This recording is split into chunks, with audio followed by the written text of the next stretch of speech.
Everyone, Logan Hertz here with Hazeltine LLC. We're back with our friend D'Andre Clayton. D'Andre, how you doing? I'm good, Logan. How you doing today? Doing well, doing well. Good to see you as always. So today we had another idea triggered by a very good positive comment that we got that I thought brought us some interesting themes. So we're going to go through that right now. Let me start by sharing the comment and we'll kind of talk through it and then react to it because I thought this guy brought up an interesting theme that we sometimes see.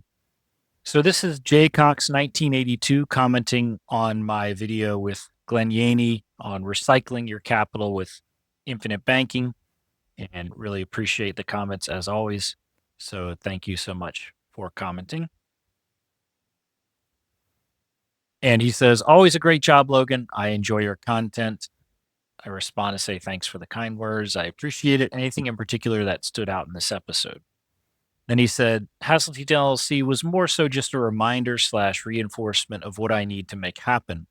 While in the process of doing a cash out refinance back in 2022, I came across the infinite banking concept and it blew my mind. Once I closed on the refi, I set up my policy and used the cash out to dump into the policy. A few months later, I found out about velocity banking and I was mind blown again. I've been researching it for every bit of 2 years and have been painfully unsuccessful in obtaining a first lien HELOC within this time. Every time I pay my mortgage, I die a little bit inside, LOL. But once I'm in a position to obtain that HELOC, I'm going to execute infinite velocity. This video and all your others with D'Andre just reminds me of the goal. Thanks so much for the positive feedback. I appreciate it. And then I responded and said, that's great to hear. Please let me know if I can help you with the first lien HELOC or life insurance at all. I'd recommend you secure your full insurability with convertible term, in addition to your whole life policy, if you haven't already.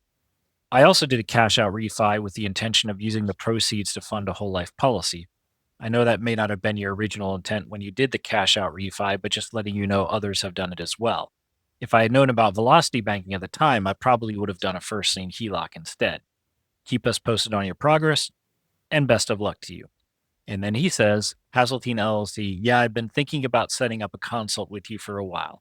I just have so many things to handle before I'd be in a position to be approved for a first lien HELOC due to recent circumstances, unfortunately. Okay, so this is something that I come across a lot, which is that people feel like they need to clear some hurdle before they come and talk to me. It's never too early to have a hmm conversation. And oftentimes you're taking on more risk, a lot more risk, by waiting to talk to me. I am not your standard financial advisor where you need to have $1 million in liquid assets before I'm going to talk to you. You don't have to wait until you're wealthy to talk to me. You don't have to wait until you feel wealthy. I guess it's just a psychological thing where people have to feel wealthy or feel like they have some positive cash flow or feel like they have some liquid savings available to them before they come talk to me. Do you wait until you're healthy to go see your doctor? Or do you talk to your doctor when you have a problem so he can help you fix the problem? So come talk to me today because I've got so many stories about this, and I'm sure you do, D'Andre, where people wait because they feel like I've got to get this, that, and the other thing done first. Then they get it done. Then they feel like they're in a good position. Then they come and talk to me. And I've got to break to them the hmm news that, oh, you did what? Okay, that was a huge mistake. Why did you do that? Or they wait and then something happens to their health and they're unable to qualify for a life insurance policy, or any number of things can happen. I think it's just a psychological thing where people, for whatever reason, need to feel like they're doing well financially before they come and talk to me, which that makes absolutely no sense to me whatsoever. You don't wait until you're feeling healthy to go see your doctor. You see your doctor and then he helps you get better. See you, doctors. Now, some of it might be because that is how your standard financial advisor works. Your standard financial advisor will say, look, don't waste my time until you got a certain amount of money, or it's a waste of my time. One of the things I love about what hmm I do is I can help people who are not rich. I have a client who's a portfolio manager. Their minimum for investments is $750,000. You got to have $750,000 to invest or you don't waste their time. That's not the way I operate, happily. So if you're struggling financially or wherever you are financially, doesn't matter. good, bad, or indifferent, come talk to me. Whatever your situation is, I can optimize it. And more importantly, I can help you find the path forward for when maybe you are ready to move forward with the infinite banking concept or velocity bank so that you don't make mistakes. Because when people delay talking to me, what invariably happens is because they're not experts in infinite banking, they make some serious mistakes before they come and talk to me. And then I have to explain to them why they made a mistake and why oftentimes it's not correctable anymore. Whereas if they had talked to me earlier, I could have helped them more. And I've got a bunch of stories. I'm sure you do too, DeAndre, but I've been doing a lot of the talking. So, what are your thoughts on this, DeAndre, this phenomenon we see?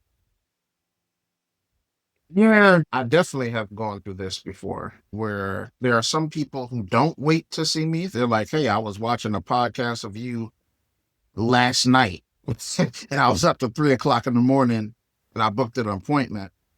And I'm never upset at them because they have a resolve, they have a situation they're trying to fix. And they're like, I know I'm beyond my depth. But then there's some people who have been watching me for 2 or 3 years and they just booked me.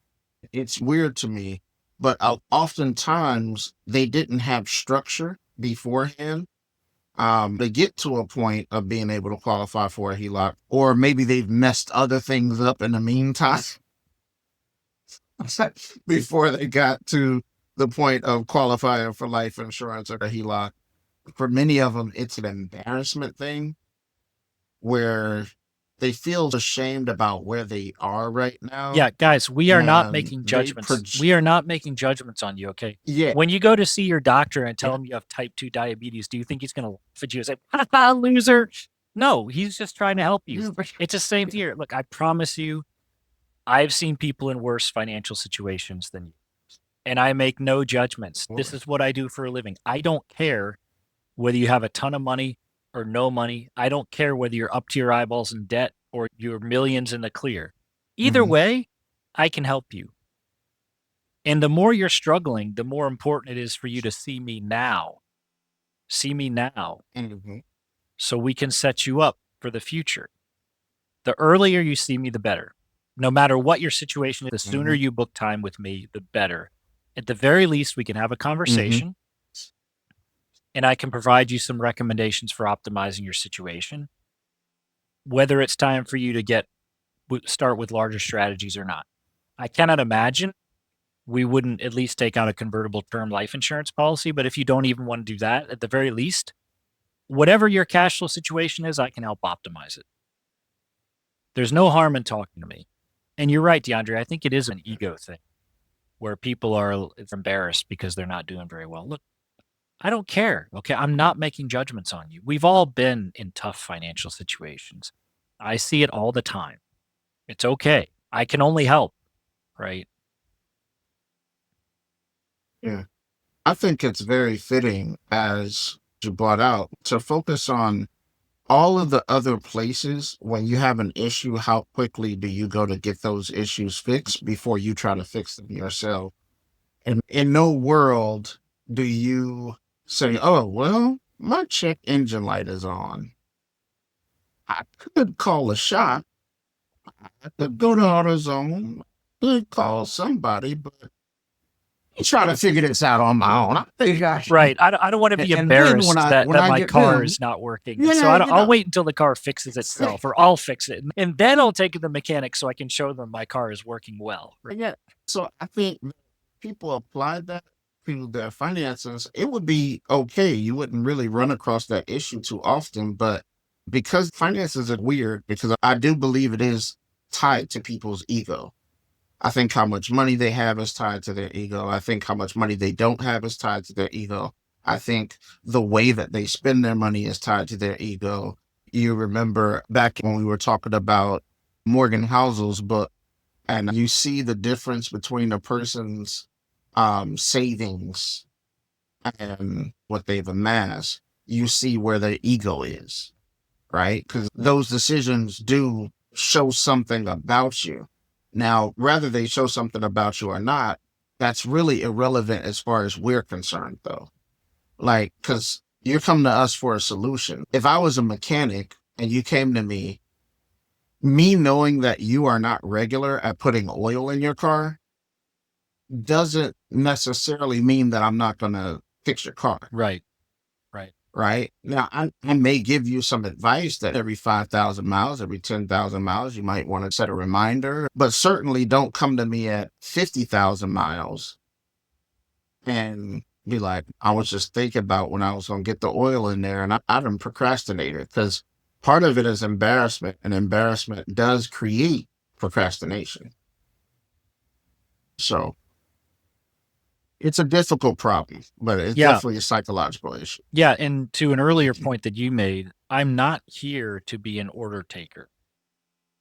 What you're saying Hmm. is you don't value my opinion or my insights. You want to come up with a strategy yourself. And after it's all ready and said and done, then you're going to come to me to execute on it. No, I'm here to be a strategic advisor, Plug and strategic play. partner, because Yeah. invariably when you do that and you come talk to me, I'm going to say, wait a minute, why are you doing that? What are you trying to accomplish? That doesn't make sense. Let's do it this way. Hmm.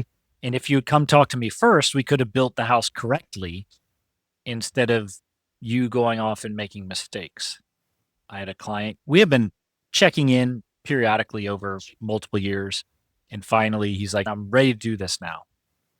And what did he do? Well, he was ready to do it because he had actually just taken a voluntary severance package from his job. And so he had a lot of more money than he was used to.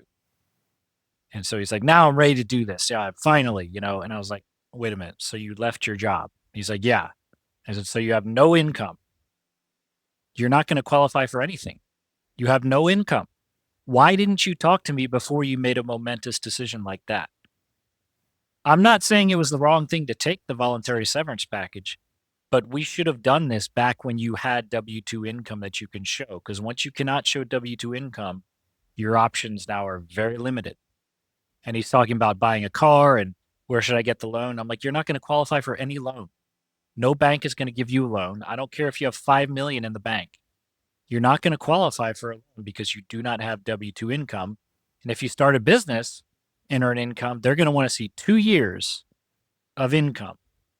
And they're going to average that to determine what you Hmm. qualify for. These are the sorts of things that why don't you talk to me first? Talk to me before you make these decisions. Don't go off on your own. And at the very least, I can just confirm that, yep, everything looks good. It won't hurt to talk to me. Even if all I do is say, yep, everything you're doing is exactly right. You got it perfect. Now you Hmm. have confirmation from an independent third Now you got party confirmation. Yeah. that it is correct. That didn't hurt anything. And the other thing that you'll see is sometimes they'll get another opinion from someone who is securities licensed. And I wish I had the sales skills of these guys because they will come back the very next appointment and they've already been sold a variable universal life policy or a variable annuity. And I'm like, how did you do that? And why didn't you ask me? And then I've got to be the one who break the client's heart and explain to them how this Right. actually works. That's not what this is. And they Yeah. realize they made a huge mistake and it's not correctable, or they're going to lose a lot of money to correct it. And the financial Right. advisor who Right. sold them that, he made a lot of money. He made his commission. He doesn't care. He's not going to give that back. And I'm the guy who's doing right by the client. And I'm making no money and having to tell the client that was a huge mistake. But I'm not putting it all on That the was done. financial advisor. I'm putting it at least in part on the client. You still made that decision. Right.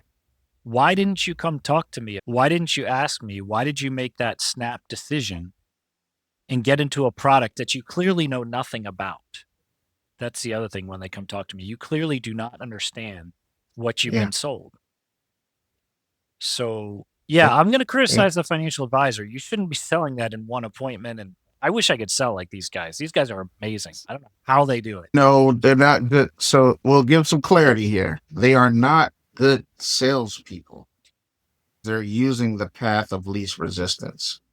So being a financial advisor, there is a certain degree of implied honesty and trust that's there, which means you don't have to be as good for persuasion because your designation is already providing people this safe haven that it's okay to trust you with all these decisions.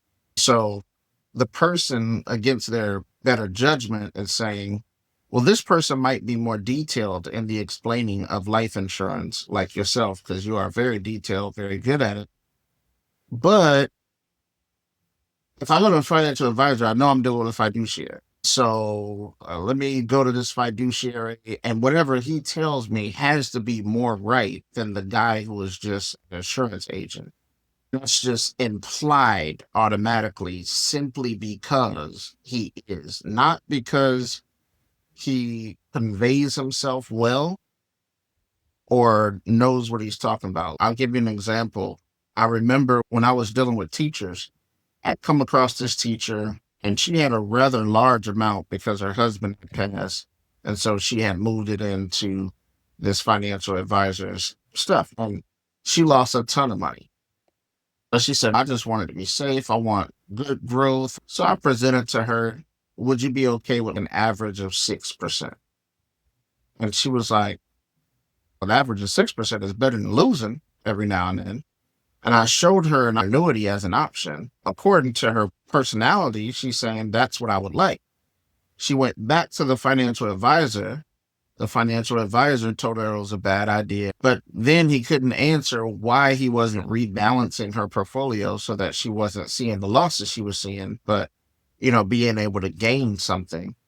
And instead of saying, well, I don't like what the financial advisor said, I'm going to move my money to him. You know what she does?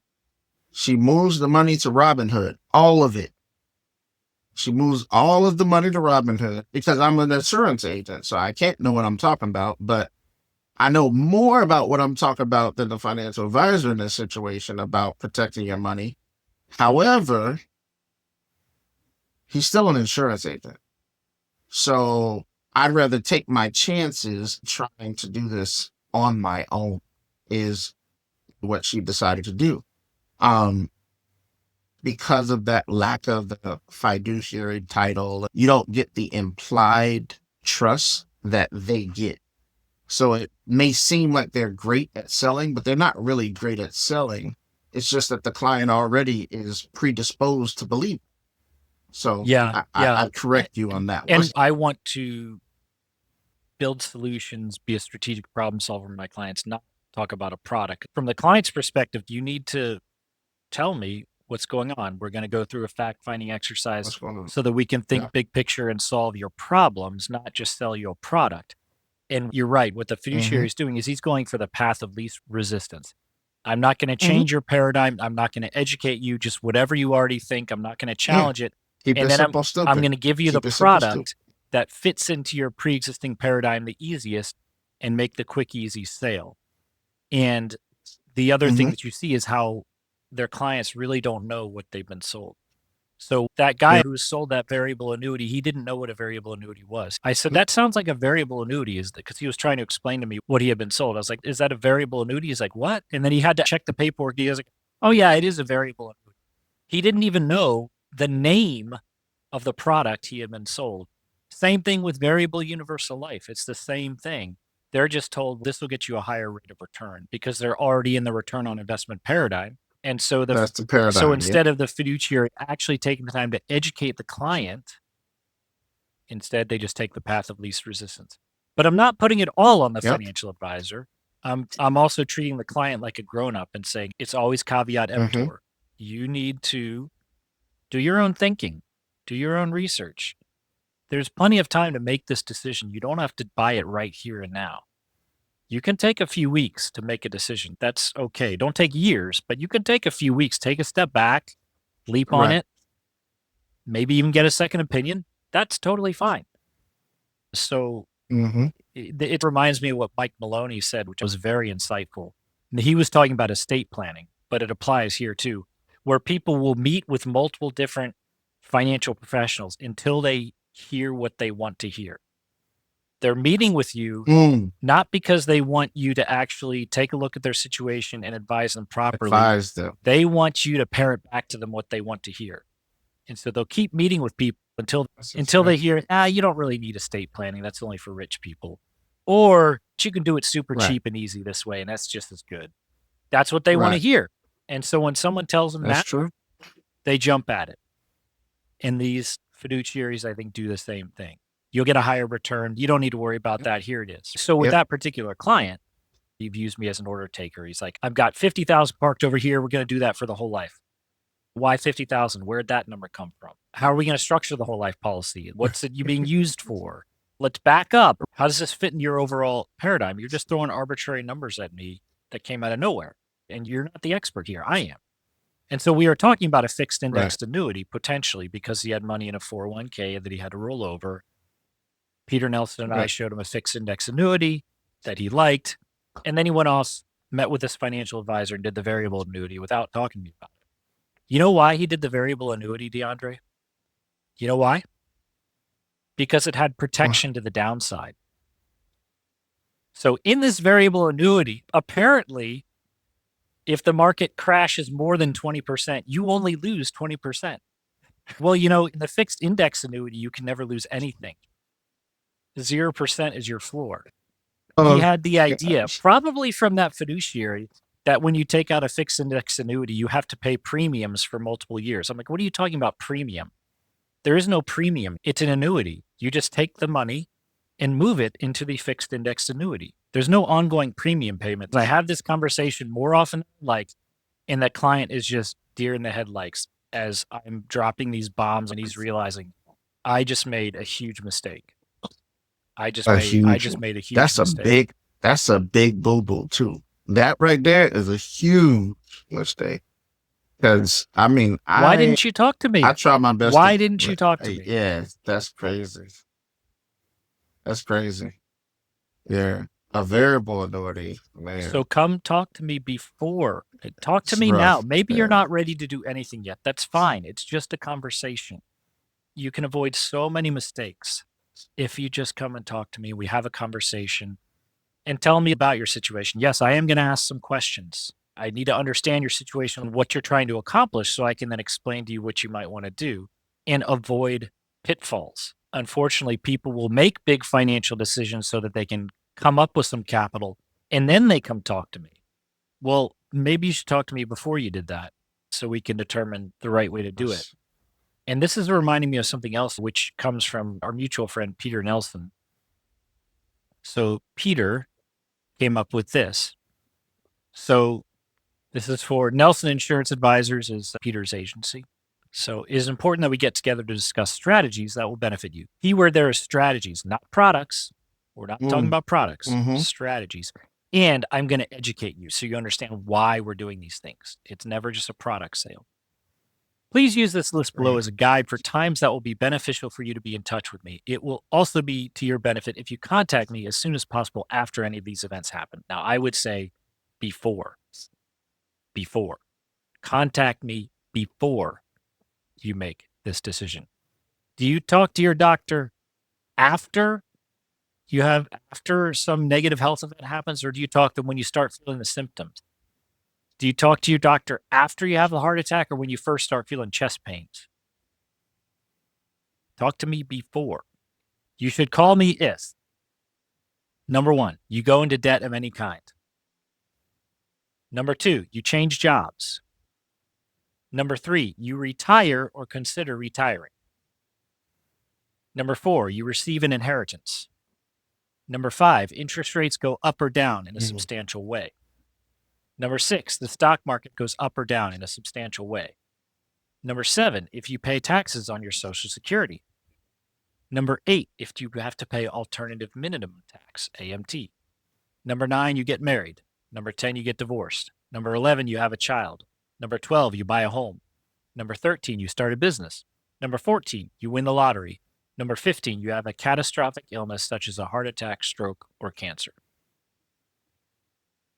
The key thing we're saying is come talk to us first. Don't wait until after you feel rich to come and talk to us. Come and talk to us first. The sooner you talk to us, the better we can help you. So it's Absolutely. sad because I have to have this conversation more than I would like, where a customer comes in, they're excited because they're like, yes, now finally I feel ready that I can do this. And now I've moved pieces around the board, so I'm ready. And then they tell me what they Right. did and where they're at. And I say, wait, why did you do that? You Right. did Right. what? What were you You did thinking? what? What were Why you did you do thinking? that without talking to me? Okay, you can't do What this. were you thinking? No, it's not an option Yeah, anymore. yeah, And they just sit there yeah, with the deer in the headlights look. Why didn't you come talk to me before you made those decisions? yeah. I'm not an order And taker. The earlier you get me in there, the better I can help you. uh, An ounce of prevention is worth a pound of cure. mhm, And it's never about a product, it's yeah, about strategy. yeah. Perhaps I think one of the issues in this situation is people assume having access to a lump sum of money will fix everything. It doesn't fix everything, especially when you're talking about things you can qualify for. For instance, having a lot of money doesn't necessarily qualify you for life insurance. Life insurance. It doesn't qualify you for cancer, stroke, heart attack insurance. It doesn't qualify you. Like that's not the qualifier for those particular things. Now, is it on underwriting? Yes, but it's not the qualifying thing that will help you to be able to do it. So when you're going through the paces, we're not the car dealership where if you got money, you got cash right now, you can buy a car. That's not how this works when you're talking about strategies for longevity. So we're not an item that you purchase. We're strategists.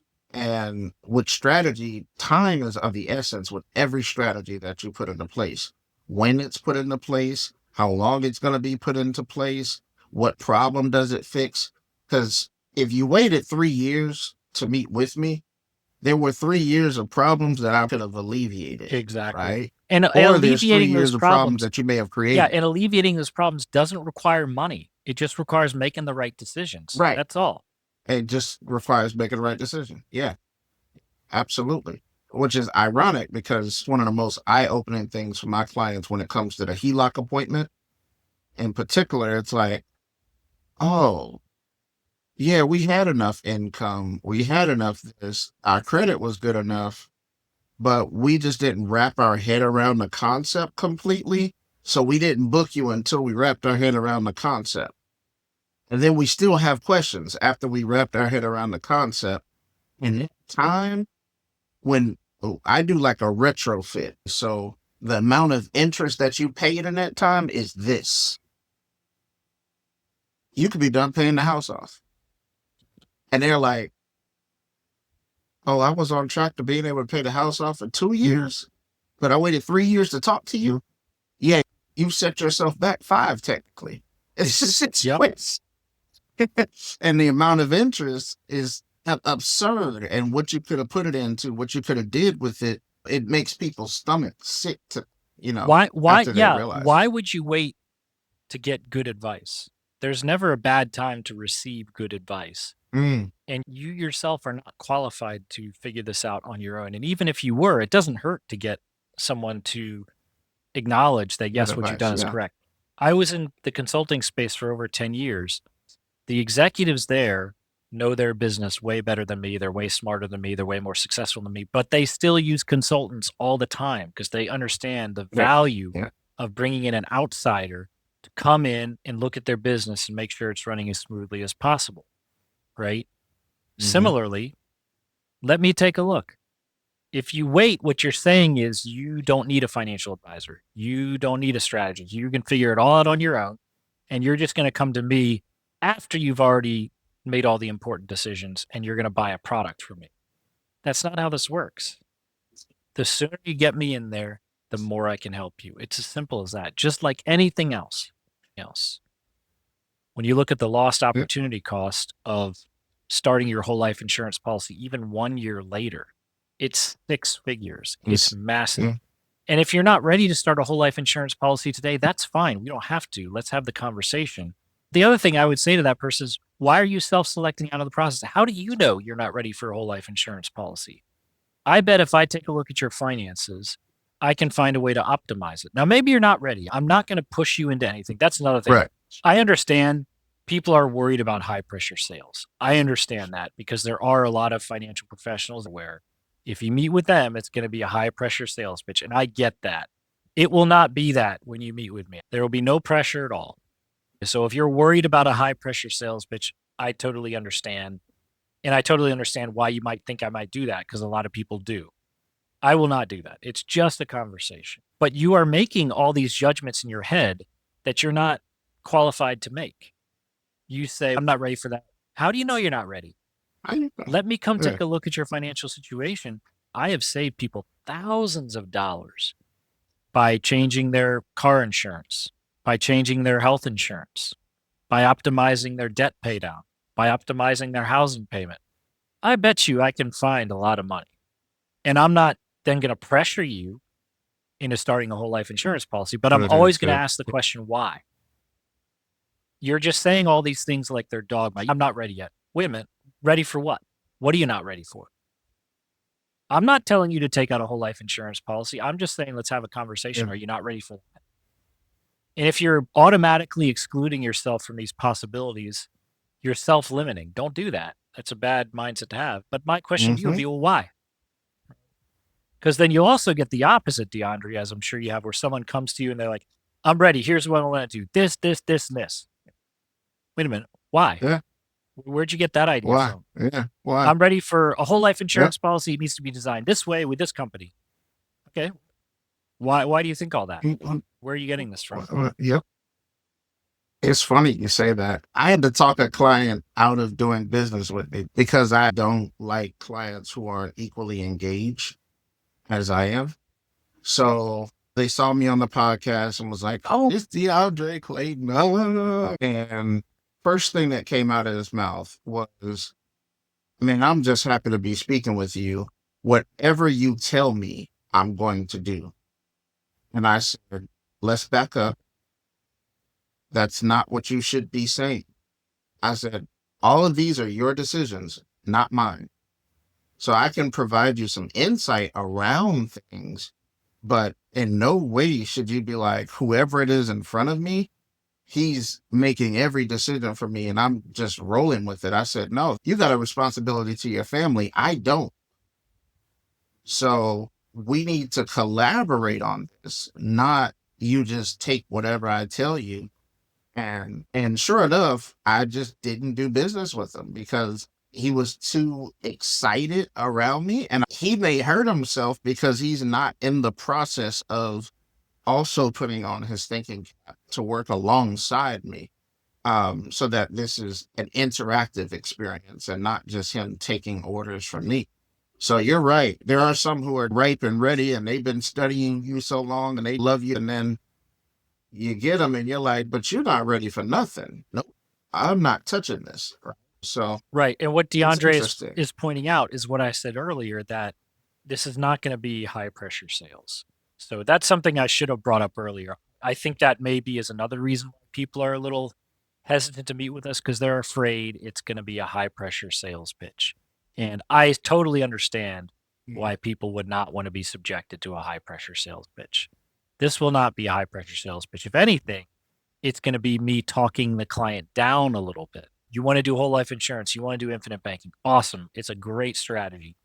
But for where you are now, maybe we should do a convertible term Maybe policy. we should do this. Let's do that first, get your family protected, play a little defense first. Maybe we'll take out a disability policy too to protect your family, build a little more capital, and then we can do the whole life insurance policy.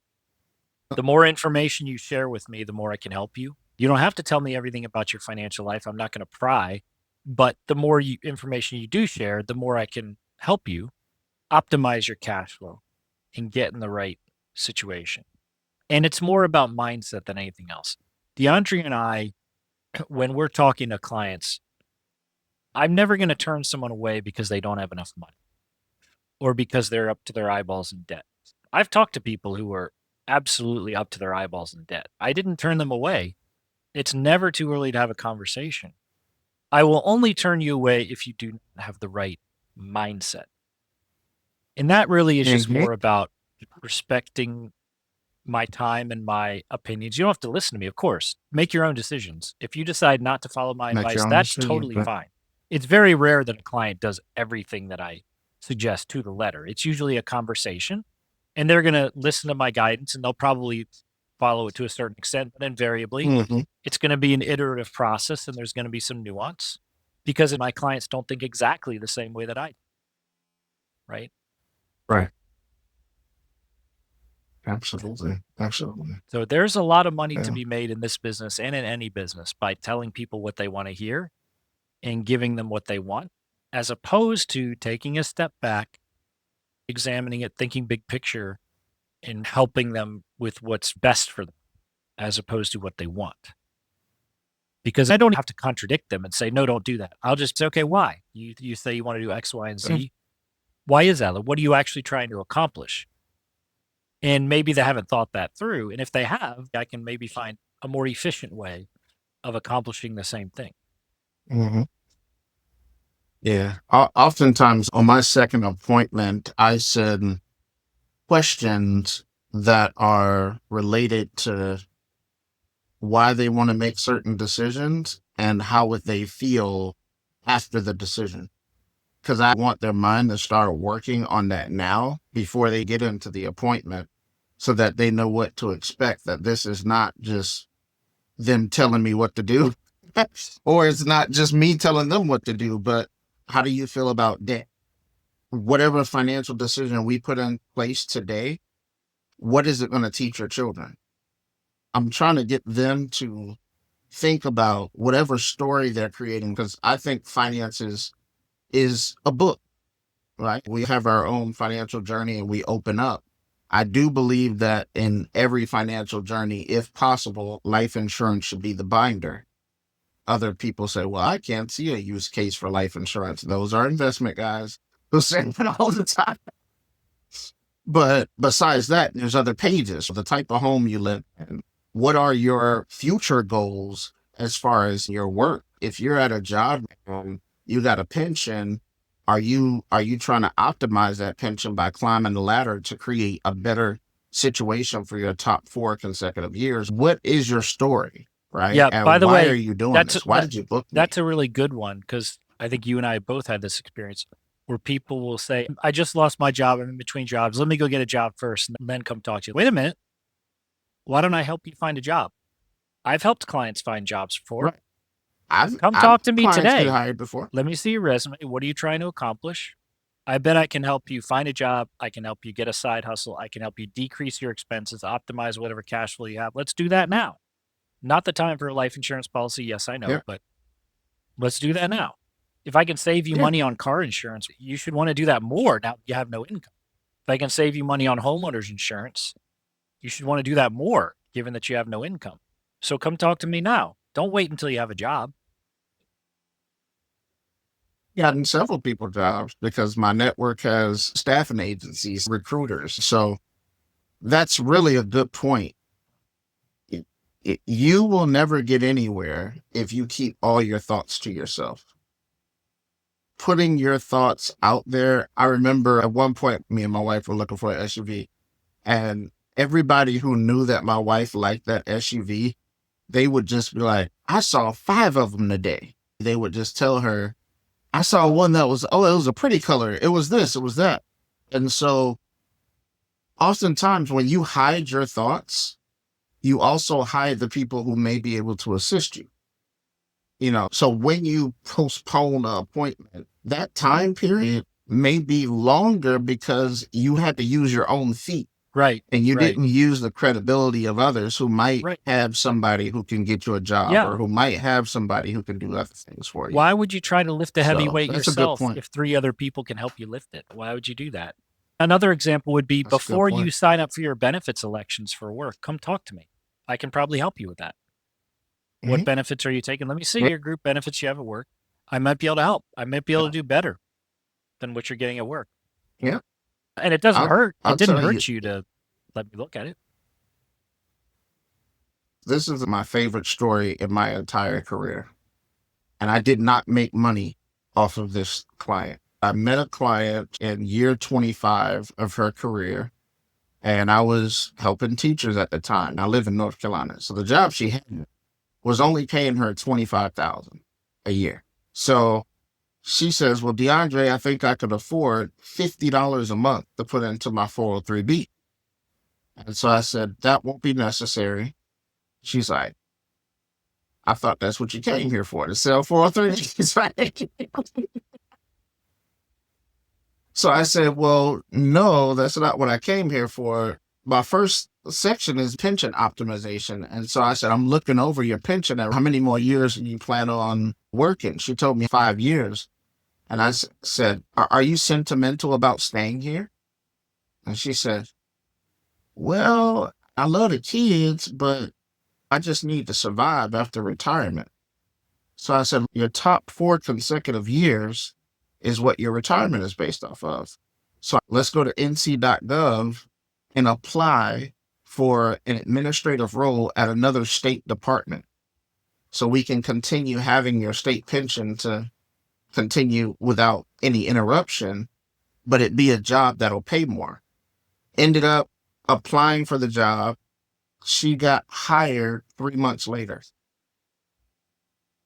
And the job was paying 48,000 instead of 25. So now her pension was going to be based off of the $48,000 number as long as she stayed there for the next 4 years. She was so happy that when she called me at that month 3, she says, all right, now I could put some real money into retirement. I said, you don't have to. And she said, what? I said, you're still only going to be working for 5 years. So rather you're able to put $1,000 in, $2,000 in a month, it's really not going to change the circumstance that much because we don't have that much time. And I said, so enjoy what you're doing. Maybe set aside some, take care of your life insurance needs, take care of this. Because at the time I wasn't doing high cash value, so I wasn't very seasoned in that. But that just really resonated with her so well that she was one of my number one clients for referring people. Never have I taken a dollar from her, but I made so much off of the people who knew that I was honest. So talking to somebody can help you. We're not always going to bite you to vampire everything out of you. Now, of course, you got to know who you're talking to. You got to feel that this person is genuine and trying to help you rather than just trying to get some money off of you. But there's ways to do that. So That's a great story. so we can help you get jobs sometimes, but that's the background. Now, the place that I was working for at the time, when I was so happy about this story, they were like, why are you happy? You didn't roll over any money. What are you doing? And I was like, I helped the person. Her pension is now going to be almost equal to what her income was at her last. That's like, how is this not a celebration? But they were not happy about it. But some of us do try to help clients Yep. and what their situation is. I've even helped my supposed So, competition, not intentionally, but I don't view them that way. This is why other agents should not view me as a threat, where someone comes talk to me and I'm reviewing a life insurance policy that they have been approved for but haven't put in force. I thought they had already put in force. And I'm reviewing all the stuff they have mhm. and explaining to him in his life insurance policy. It was a whole life policy. It was a good policy. And I was explaining to him that your premium drops off pretty substantially in the later years where you're still going to be working. You might want to pay a higher premium during that time. This is why I designed cases with a higher base premium. So then he goes back to that agent and asks them to design it with a higher base premium.